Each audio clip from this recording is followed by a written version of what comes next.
দোয়া করতে জানা এটার জন্য কোনো আপনার মাস্টার্স করতে হয় না। দোয়ার উপরে আপনাকে পিএইচডি করতে হবে না, খুব সিম্পল বিষয়, এখনই শিখে নেন। দোয়ার জন্য আদব হলো যে আপনি আল্লাহর কাছে দোয়া করতে গিয়ে প্রথমে আল্লাহর প্রশংসা করবেন। আল্লাহ, আপনার অনেক নিয়ামত আমি ভোগ করছি, আপনি আমাকে অনেক নিয়ামত দিয়েছেন।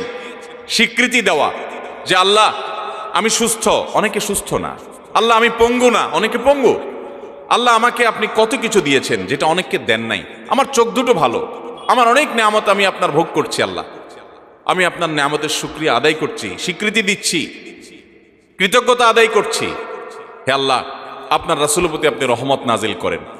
আপনি যদি লম্বা চড়া বিস্তারিত না বলতে পারেন, আপনি সূরা ফাতিহাটা পড়েন, আলহামদুলিল্লাহ রাব্বিল আল্লাহর প্রশংসা সেখানে হয়ে গেছে, আলহামদুলিল্লাহ রাব্বিল আলামিন পড়েন, দুরূদ শরীফ পড়েন, বাস। এরপরে আপনি এবার বলেন আল্লাহ আপনি আমাকে মাফ করে দেন। আল্লাহ আমার বাবা চলে গেছেন, তাকে মাফ করে দেন।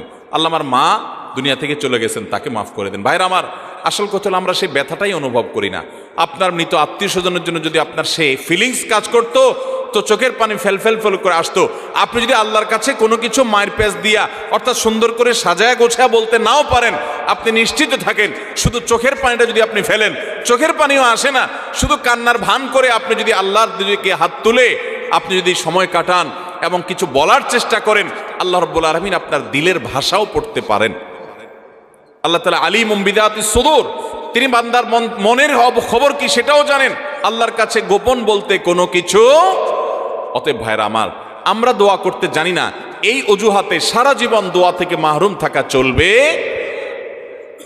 আমরা কয়জন মানুষ আছি যে জীবনে 10টা মিনিট আল্লাহর কাছে দুহাত তুলে চোখের পানি চেয়েছে? আমাদের বলার অভ্যাসই নাই। বাংলাদেশের মানুষ দোয়া করতেই জানে না। আর আমরাও এক শ্রেণী হুজুর আছি, আপনাদেরকে দোয়া শিখাই না। কারণ যে কোন দোস্তর কথা শুনেছি, এক দোস্ত প্রতিদিন তার দোস্তরে মাছ খাওয়ায়। তো যে দোস্তরে মাছ খাওয়ায় সে দোস্ত বলে, দোস্ত প্রতিদিন তুমি মাছ খাওয়াও, এত কষ্ট করো, তো এত কষ্ট না করে কোত্থেকে মাছটা ধরে আনো, আমাকে দেখাই দিলে আমি তো নিজেই ধরে খাইতে পারি, তোমার আর কষ্ট করা লাগে না। দোস্ত বলে, না সেটা তো করা যাবে না, তোমাকে আমার পিস পিস ঘুরাইতে হবে। যদি তোমার দেখাই দেই তাহলে তো তুমি আর আমাকে কেয়ার করবা না, থোড়াই কেয়ার করবা। অনেক আলেম ওলামা আছেন যারা আলহামদুলিল্লাহ মানুষকে দোয়া শিখান, তাসবিহ শিখান, কিন্তু দুঃখজনক যে আমরা অনেকে আবার আছি যে আমাদের মুসল্লিদেরকে আমরা দোয়া শিখাতে পারি নাই। এটা আমাদের অপারগতা, আমরা স্বীকার করছি। আপনাদের শেখানো উচিত, আর আপনাদেরও শেখা উচিত। কতকাল আপনি হুজুর দিকে চায় থাকবেন? বাংলাদেশে মানুষকে দেখা যায় ঘর উদ্বোধন করবে, হুজুর লাগবে। গাড়ি কিনছে নতুন ট্রাক, দোয়া করতে হুজুর লাগবে। ছেলের খাতনা করাইছে, হুজুর লাগবে। বাপ মারা গেছে, হুজুর লাগবে। প্রতিটা কাজে হুজুর। আমি একবার এক থানার ওসি সাহেবকে বললাম, উনি আমার অফিসে আসছিলেন, আমার থানার ওসি, কথাবার্তা হচ্ছিল। একটা পর্যায়ে কি একটা প্রসঙ্গে আসছে, আর বললাম যে ওসি সাহেব, একটা বাড়ি থেকে আপনাদের অসৎ অফিসাররা যারা টাকা খায় কয়বার খাইতে পারে? যদি ভায়োলেশন করে একবার ঘুষ দিলে আপনারা খুশি হয়ে যান, ঠিক আছে ভাই একবার দিছো, এবার তুমি করো, আমি দেখতেছি। যারা অসৎ তারা করে, সবাই না।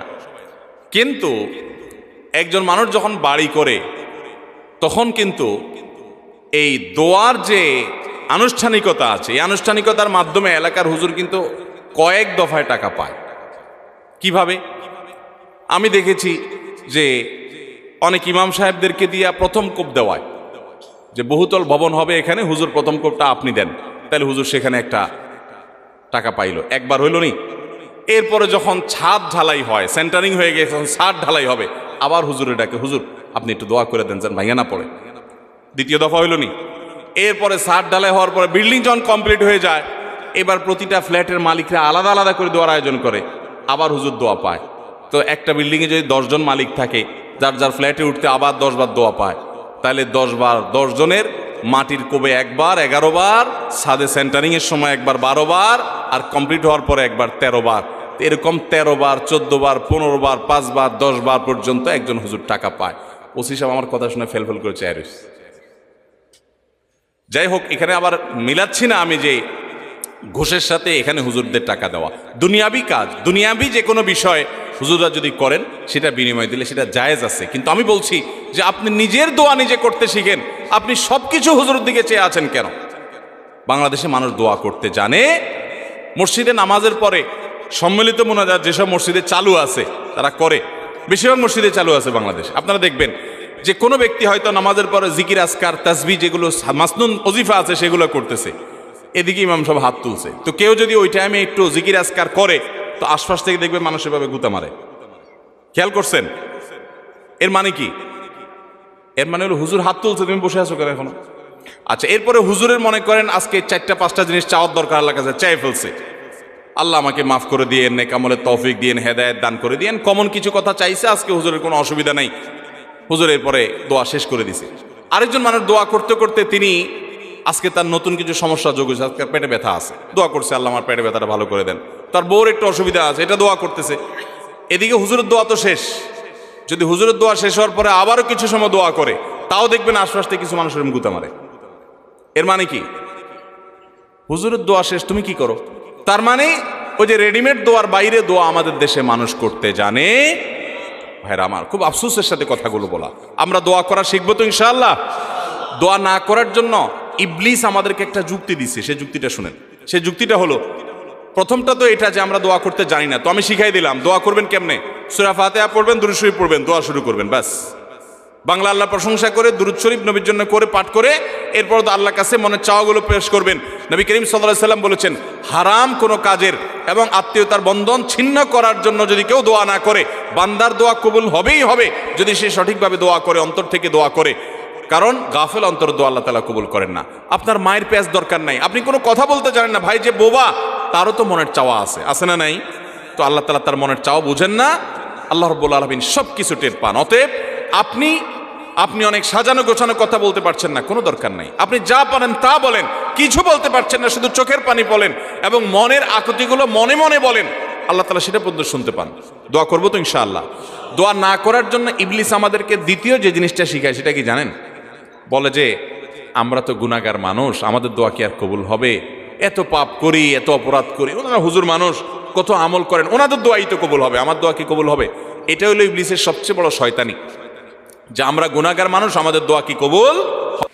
এই ষড়যন্ত্র শয়তানের, এটা দূর করার জন্য একটা বিশেষ একটা দৃষ্টান্ত আমি পেশ করতে চাই। সেটা হলো, আল্লাহ রাব্বুল আলামিন যখন আদম আলাইহিস সালামকে সৃষ্টি করার পর সকল ফেরেশতাকে, ইবলিসও তাদের মধ্যে শামিল ছিলেন, ইবাদত করতে করতে তাদের পর্যায়ে চলে গেছেন, তার দলভুক্ত হয়ে গেছেন।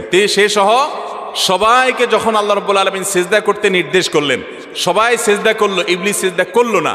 কেন সিজদা করলো না? আবা ওয়াস্তাকবারা ওয়া কানা মিনাল কাফিরিন। সে অস্বীকার করছে। আল্লাহর সামনে সরাসরি আল্লাহর নির্দেশকে অস্বীকার করা, ডিনাই করা, এটা তো বিদ্রোহ করার শামিল। এটা সাধারণ কুফরি না, এটা বিদ্রোহ। আপনি আপনার আব্বার একটা কথা শুনলেন না, এটা তার অগোচরে শুনলেন না, এটা একটা জিনিস। কিন্তু সামনাসামনি আপনাকে বললো এটা কর, আপনি বললেন না আমি করব না, এটা আরেক জিনিস। কিন্তু এটা কিন্তু রীতিমতো বেয়াদবি এবং বিদ্রোহ। ইবলিস সেই কাজটা করছে।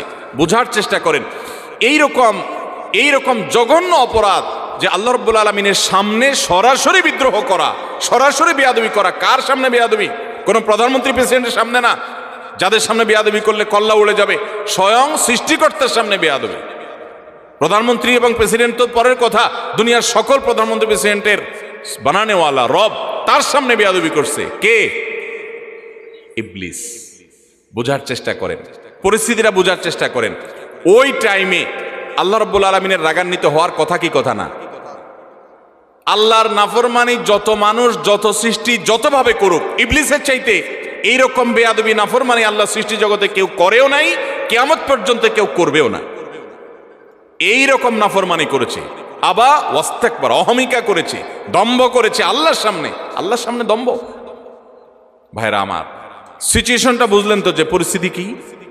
মজার বিষয় হলো, এইরকম আল্লাহর রাগের সময় পর্যন্ত ইবলিস কিন্তু আল্লাহকে খুব ভালো করে চিনত। কারণ কাছাকাছি থেকে ফেরেশতাদের মধ্যে ইবাদতবন্দি করছে। আল্লাহর রহমত যে তার গোস্সার উপরে গালিব থাকে, সাবাকাত রহমতি আলা গাদাবি, অর্থাৎ হাদিসে কুদসিতে আছে, আল্লাহ তাআলা বলেছেন যে আমার রাগ এবং ক্রোধের উপরে আমার রহমতটা বিজয়ী হয়েছে। ইবলিস সেটা জানতো। এই জন্য ওই রাগের সময় বেয়াদবি করেছে। ওই সময়টাতে হুট করে ইবলিস একটা দোয়া করে বসলো আল্লাহর সামনে। খেয়াল করেন কি দোয়া করছে? রব্বি ফাংজিরনি ইলা ইয়াউমি ইউবআসুন। আল্লাহ, আমাকে আপনি সুযোগ দেন, আল্লাহ যখন বললেন ফখরুজ মিনহা ফাইন্নাকা রাজিম, যাও বের হও জান্নাত থেকে, তুমি বিতাড়িত, তোমাকে তাড়িয়ে দেওয়া হলো। ওই টাইমে আল্লাহ তাআলা রাগ হয়ে বের করে দিয়েছেন। ভয়ে তো এই টাইমে আল্লাহর কাছে কিছু বলার কথা না, কিন্তু ইবলিস ওই টাইমে আল্লাহর কাছে দোয়া করে বসছে। কি দোয়া? আল্লাহ আমাকে কিয়ামত পর্যন্ত কি দেন? হায়াত দেন, আর শয়তানি করার সুযোগটা দেন। যে আদমের কারণে আমার জান্নাত থেকে বের হতে হলো, এ আদমের সন্তানদের প্রত্যেকটা মানুষকে আমি পথহারা করে ছাড়বো। এই জন্য একটা জিনিস খেয়াল করেন, নামাজ পড়তে আরাম লাগে না কষ্ট লাগে? তাহলে তো সব ফেরেশতা, এরা কিসের ওয়াজ টোয়াজ করবো, আর দরকার আছে এখানে কোনো? এগুলো সব সাক্ষাৎ ফেরেশতা। আমার তো কষ্ট হয়, ফজর নামাজে উঠতে কষ্ট হয় না আপনাদের? আপনাদের তো আরাম লাগে বলতেছেন। শরীরটা একটু মেজমেজ করে না? অলসলের ভাব আসে না? আপনার তো আসে না মাশাআল্লাহ। তো সাক্ষাৎ বুজুর্গ সব। আচ্ছা ভাই, আমাদের ভালো কাজ করতে কষ্ট লাগে, আচ্ছা খারাপ কাজ করতে কষ্ট লাগে? জেনার দিকে মানুষের মন আকৃষ্ট হয় কি হয় না? হারাম উপার্জনের দিকে মন টানে কি টানে না? 2 নম্বর কাজ দিকে মন টানে কি টানে না? কিন্তু ভালো কোনো কাজ দিকে তো মন টানে না। কাহিনী কি? এখানে কেউ একজন কাজ করছে, পেছনে নেপথ্যের মহা শত্রু আছে যে পেছন থেকে কাজ করছে, তার নাম কি? ইবলিস। এবং এ বিষয়ে আমি কথা বললে কয়েক ঘন্টা কথা বলতে হবে। ইবলিস কিভাবে ইবলিসই করে, কোরআনে আপনারা একটা জিনিস লক্ষ্য করবেন, যেখানে শয়তানের আলোচনা আসছে সেখানে আল্লাহ তাআলা একটা শব্দ ব্যবহার করেছেন, আদুউম মুবিন। শয়তান তোমাদের শত্রু। কিরকম শত্রু? প্রকাশ্য শত্রু। শয়তান দেখছেন কোনোদিন আপনারা? আল্লাহ বলছেন প্রকাশ্য শত্রু, এক জায়গা না, যেখানেই শয়তানরে বলছেন শত্রু সেখানে আল্লাহ বলছেন প্রকাশ্য শত্রু। গোপন শত্রু বলেন না আল্লাহ তাআলা। কাহিনী কি? এই জন্য বললাম যে শয়তান নিয়ে কথা বলতে কয়েক ঘন্টা বলতে হবে। শয়তান নিয়ে আমার একটা আলোচনা করার পরিকল্পনা আছে, রেডি করে রেখেছি, কোন এক জায়গায় আমি বলবো। আজকে সেটা নিয়ে আলোচনা ইস্যু না, মূল ইস্যুতে আবার ফিরে আসি। শয়তান যখন আল্লাহ তাআলার এরকম রাগের সময়, ফখরুজ মিনহা উখরুজ মিনহা ফাইন্নাকা রাজিম, বের হও জান্নাত থেকে, তোমাকে তাড়িয়ে দেওয়া হলো, রাগের মুহূর্তে আল্লাহ বাইর করে দিলেন। আমাদেরকে কি এরকম রাগের মুহূর্তে বের করে দিলে আমরা আবার তার কাছে কিছু চাইতে যাবো? যে এখন তো থাপ্পড় খাবো কিছু চাইলে, চাওয়ার সময় হলো রাগের মুহূর্ত। ইবলিস ওই টাইমে আল্লাহর কাছে বলছে, আল্লাহ শয়তানি করতে চাই। এই মানুষ যাদের কারণে আমার জান্নাত থেকে বের হতে হলো, লা আকউদান্না লাহুম সিরাতাকাল মুস্তাকিম, আল্লাহ আপনার সিরাতে মুস্তাকিমের প্রতিটি মোড়ে মোড়ে আমি বসবো। লা আকউদান্না আরবি গ্রামারের ছাত্ররা বলতে পারবেন, লামে তাকিদ নুনে তাকিদ সাকিলা, অবশ্যই আমি আপনার পথে আসার জন্য যে সিরাত মুস্তাকিম, ওই সিরাতুল মুস্তাকিমের রাস্তায় আমি বসবো। বসে আমি তাদেরকে গোমরাহ করব। গোমরাহ যে করবে সেখানেও বলেছে লা উগওয়িয়ান্নাহুম আজমাইন, আমি আপনার এই আদম সন্তান প্রত্যেকটাকে পথহারা করে ছাড়বো। ওই যে নামাজ পড়তে তার ভালো লাগবে না, খারাপটা করাবো তারে দিয়া, মন্দটা করাবো। ইবলিস সে ইবলিসই করবে। আল্লাহর কাছ থেকে এই সমস্ত পারমিশন চাচ্ছে, আপনি বুঝেন, রাগের মুহূর্তে তাও আবার ইবলিসই করার পারমিশন চাচ্ছে। যেহেতু দোয়া করছে আল্লাহর কাছে, প্রার্থনা করছে, আল্লাহ তাআলা বলেছেন ইন্নাকা মিনাল মুনজারিন, যাও তোমাকে তোমার কাঙ্ক্ষিত প্রার্থিত বিষয় মঞ্জুর করে দেয়া হলো। একটু বোঝার চেষ্টা করেন, ইবলিস যদি ইবলিস হয়ে আল্লাহর রাগের মুহূর্তে দোয়া করে পায়, তাহলে আপনি আমি কি ইবলিসের চেয়ে খারাপ হওয়ার কোনো সুযোগ আছে? তাহলে আমাদের যদি মনে হয় যে না আমরা তো গুনাহগার মানুষ, আমাদের দোয়া কি কবুল হবে, তাহলে বুঝতে হবে এটা ইবলিস আমাদেরকে দোয়া থেকে বঞ্চিত রাখার জন্য নেক্সট সুরতে ধোঁকা দিচ্ছে। মনে হচ্ছে আমরা বিনয়ী হচ্ছি, তাই না? যে আমি নিজেকে ছোট মনে করছি, আরে আমি গুনাহগার, আমার কি দোয়া কবুল হবে? এটা নেক্সট সুরতে ধোঁকা। আপনার দোয়া কবুল হবে না কে বলেছে? আল্লাহ ওয়াদা করছেন উদউনি, তোমরা আমার কাছে দোয়া করো, আস্তাজিব লাকুম, আমি দোয়া কবুল করব। আর ইবলিস আপনাকে বলতেছে না না, তুমি গুনাহগার মানুষ, নামাজের ঠিক নাই, রোজার ঠিক নাই, তোমার দোয়া আল্লাহ কবুল করবে? এই জন্য আমাদের দ্বারা দোয়া করা হয় না। ভাইরা আমার, ইবলিসই আমরা শুনবো না। দোয়ার মাধ্যমে বান্দা লাভবান হয়। বান্দা যদি দোয়া করে সেটা 3 ভাবে কবুল হয়। কয় ভাবে কবুল হয়? 3 ভাবে। দোয়া যদি শর্ত পূরণ করে আপনি করতে পারেন, মিস হবে না। হালাল উপার্জনকারীর দোয়া কবুল হয়, হারাম দিয়া দেহ গঠন হলে দোয়া কবুল হয় না। দোয়া কবুলের মূল শর্তই সেটা। এরপর দোয়া কবুলের শর্ত হলো যে সালাত সালাম পেশ করবেন নবী করিম সাল্লাল্লাহু আলাইহি ওয়াসাল্লামের প্রতি, আল্লাহর প্রশংসা নিবেদন করবেন। এর মাধ্যমে দোয়া করলে দোয়া কবুল হবে। ভাইরা আমার, আপনি যদি দোয়া করেন, নাম্বার 1, যা চাইছেন আল্লাহ তা আপনাকে দিবেন। এটা হলো দোয়া কবুলের একটা পদ্ধতি। চাইছেন একটা, আল্লাহ দিয়েছেন আরেকটা, সেটাও দোয়া কবুলের পদ্ধতি। আপনি মনে করতেছেন যে আমার এই মুহূর্তে পানি হইলে মনে হয় লাভ হবে, আল্লাহ তাআলা আপনাকে হয়তো পানি না দিয়ে আরেকটা দিয়েছেন যেটা আপনার এর চেয়ে বেশি ইম্পর্টেন্ট, আপনি নিজে জানেনও না সেটা। তো দোয়াটা সেভাবেও কবুল হয় যে আমি যা চাইছি তা হয় নাই, কিন্তু অন্য কিছু হয়েছে যা আমি চাই নাই, এটা দোয়ার মাধ্যমে হয়। তৃতীয়ত, বান্দার দোয়া কখনো কখনো আল্লাহ দুনিয়াতে কিছুই দেন না দোয়ার বিনিময়। আল্লাহর কাছে চাইছে আল্লাহ এটা দেন, আল্লাহ দেয় নাই, কিন্তু আখিরাতে আল্লাহ তাআলা তার জন্য সওয়াব রেখে দিয়েছেন, কারণ দোয়া বান্দার বৃথা যায় না। কোন কোন হাদিস থেকে আমরা জানি কিয়ামতের ময়দানে মানুষ কিছু সওয়াব দেখে বলবে এই আমলগুলো তো আমি করি না, এগুলো সওয়াব কোথা থেকে আসলো? তখন বলা হবে দুনিয়াতে তুমি যে দোয়া করছিলা সেই দোয়াটা আল্লাহ তাআলা দুনিয়াতে তোমার মঞ্জুর করে না, এটা জমা করে রেখে আখিরাতে তোমাকে সওয়াব দিয়েছেন।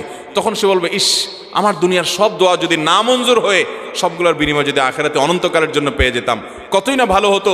দুনিয়ার জীবন তো সংক্ষিপ্ত ছিল, এখানে তো অনন্ত অসীমকাল ভোগ করব। অতএব দোয়া করব তো ইনশাআল্লাহ।